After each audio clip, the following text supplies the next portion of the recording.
Philadelphia, atau yang dikenal dengan nama Philly. Kota yang satu ini merupakan satu kota ikonik di Amerika Serikat.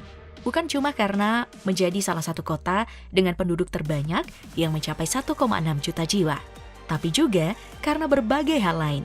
Salah satu yang paling terkenal adalah kontribusinya dalam sejarah Amerika Serikat, di mana Philadelphia pernah menjadi ibu kota negara hingga tahun 1800, sebelum berpindah ke Washington, D.C. Kota ini juga memegang berbagai peranan sebagai kota pertama di Amerika Serikat dalam berbagai hal, seperti perpustakaan pertama, sekolah kedokteran pertama, universitas pertama, bank sentral pertama, kebun binatang pertama, dan lain-lain. Ya, dengan catatan ini, Philadelphia memegang berbagai peran kunci dalam perjalanan Amerika Serikat sebagai negara superpower. Sayangnya, kondisi Philadelphia sekarang jauh dari kata kondisi terbaik. Berbagai hal buruk sekarang malah menjadi citra dari kota tersebut. Hal ini bisa dilihat dari berbagai sisi gelap yang dimiliki oleh Philadelphia. Black Lives Matter. A few hours ago, teams of city workers.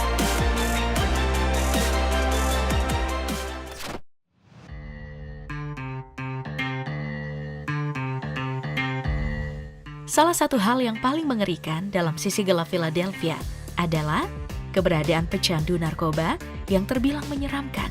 Philadelphia masuk sebagai nomor urut 3 dalam kasus kematian terbanyak karena overdosis. Di tahun 2022, Philadelphia bahkan mencatatkan kematian karena overdosis mencapai 1.400 kematian. Data ini memperlihatkan buruknya kondisi Philadelphia sekarang. Philadelphia sekarang diambang bencana besar yang dikenal dengan nama krisis opioid. Krisis opioid sendiri merupakan sebuah peristiwa penyalahgunaan obat pereda nyeri akut yang dibuat dari opium seperti kodein, morfin, heroin, dan fentanyl. Obat yang harusnya cuma digunakan untuk menekan rasa sakit dan diresepkan dokter, malah digunakan untuk bersenang-senang dan digunakan secara ugal-ugalan. Dari data yang didapatkan, kondisi buruk akibat krisis opioid di Amerika Serikat memang mengerikan.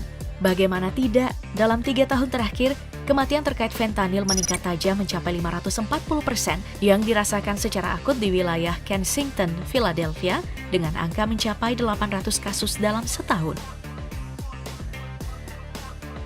Secara khusus, fentanyl adalah jenis obat opioid yang sekarang menjadi momok besar di Philadelphia karena berbagai alasan.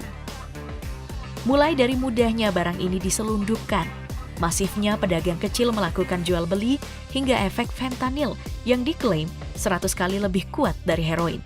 Saking kuatnya, salah satu merek fentanyl yaitu AK-47 bahkan diklaim menewaskan 9 orang hanya dalam 36 jam. Dengan dosis yang parah ini, kondisi Philadelphia memang mengkhawatirkan. Apalagi tidak jarang, penggerebekan narkoba di Philadelphia menemukan barang bukti dengan jumlah fantastis. Contohnya, di tahun 2017, sebuah penggerebekan menjaring fentanyl yang mampu membunuh separuh dari Montgomery County yang penduduknya mencapai lebih 1 juta jiwa. Krisis opioid yang jadi masalah besar di Philadelphia lewat maraknya penggunaan fentanyl jelas bukan masalah satu-satunya yang dihadapi. Sejak awal 2023 lalu, ada lagi kasus baru yang mencuat, yaitu narkoba jenis baru, Trank Dope. Trank Dope merupakan narkoba yang tengah tenar di Philadelphia karena harganya yang murah, yakni cuma sekitar $10 atau Rp160.000. Harga murah ini menyasar anak-anak muda yang tengah kecanduan obat-obatan terlarang. Harga murah dari Trank Dope ini jelas mencurigakan. Nah, setelah ditelusuri, Trank Dope ternyata merupakan kombinasi antara fentanyl dan xilazine. Xilazine sendiri merupakan obat penenang yang sering digunakan pada hewan ternak seperti kuda dan sapi. Harga murah dari Trank Dope ini tentunya harus dibayar mahal di kemudian hari. Dari penelusuran Sky News, ditemukan kalau pecandu obat ini mengalami askar, sebuah kondisi di mana kulit menjadi bersisik dan membusuk. Dalam keadaan yang ekstrim, askar yang tidak bisa diobati harus berakhir diamputasi. Tentu saja tidak ada yang ingin mendapatkan nasib tersebut.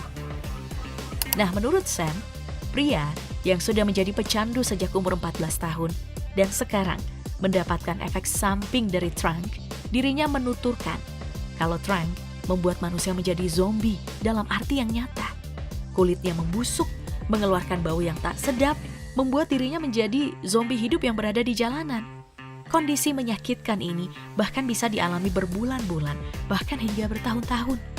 Dr. Andrew Best, yang merupakan kepala pencegahan penggunaan zat dan pengurangan dampak buruk Philadelphia yang turut menangani efek samping dari Tranq, menyatakan kalau luka dari obat ini adalah hal berbahaya yang disebabkan berbagai hal.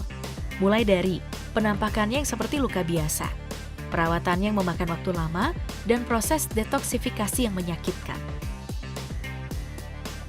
Daniel, pecandu yang pernah melakukan detoksifikasi di fasilitas rehab, mengaku kalau dia sampai ingin mati karena kesakitan. Dan fakta ini banyak pakar yang mengatakan kalau regulasi dari fentanyl dan juga silazin harus diperjelas untuk mengurangi dampak di kemudian hari. Kemudian, untuk dunia kedokteran harus ada SOP yang jelas untuk menangani efek samping dari narkoba jenis baru tersebut.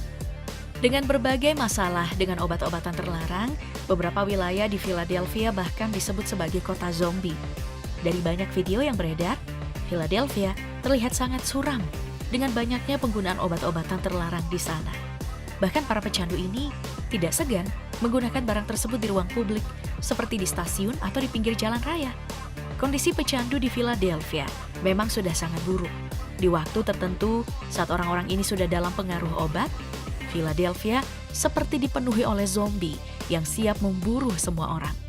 Untuk menangani kondisi Philadelphia yang disebut sebagai kota zombie, tidak ada kegiatan berarti yang dilakukan pemerintah setempat. Sesekali, polisi melakukan patroli keamanan, tapi tidak ada langkah pasti yang membuat orang-orang ini jerah. Kondisi Philadelphia terus memburuk hingga sekarang, bahkan di ruang umum seperti stasiun memiliki bau busuk yang menyengat. Campuran bau obat, urin, bahkan kotoran manusia. Pokoknya banyak orang yang tidak nyaman dengan kondisi Philadelphia sekarang. Bicara tentang banyaknya pecandu yang ada di Philadelphia, ada satu hal yang juga tidak lepas dari aktivitas tersebut, yaitu tindakan kriminal. Bagi mereka yang sudah menjadi pecandu, mendapatkan barang haram tersebut sudah jadi hal wajib bagi mereka apapun caranya. Salah satunya dengan melakukan perampokan bersenjata. Dalam beberapa video yang viral, perampokan bersenjata di kota ini sudah jadi hal yang lumrah diberitakan. Mulai dari perampokan di jalanan, di minimarket, di rumah pribadi, bahkan di sebuah van pengantar paket. Maraknya kejahatan di Philadelphia memang berada di tingkat yang sudah membuat banyak orang trauma. Dari data yang didapatkan, Philadelphia memang menjadi salah satu kota yang paling tidak aman di Amerika. Total Crime Index-nya cuma mendapat 2 poin dari 100. Lanjutan data tersebut juga memperlihatkan kalau tingkat kejahatan di Philadelphia mencapai 54,67 kasus per 1.000 penduduk dalam setahun. Angka ini jelas lebih tinggi dari kota-kota lain yang ada di Amerika Serikat seperti New York. Dari datanya, tingkat kejahatan New York juga buruk, tapi angkanya cuma 38,22 kasus per 1.000 penduduk.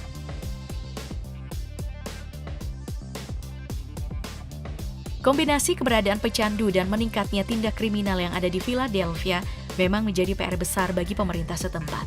Sayangnya, tindak kriminal ini seperti berjalan tanpa ada solusi yang jelas. Di lain pihak, tidak jarang pihak berwenang di Philadelphia malah melakukan rasisme yang menambah panjangnya sisi gelap kota tersebut.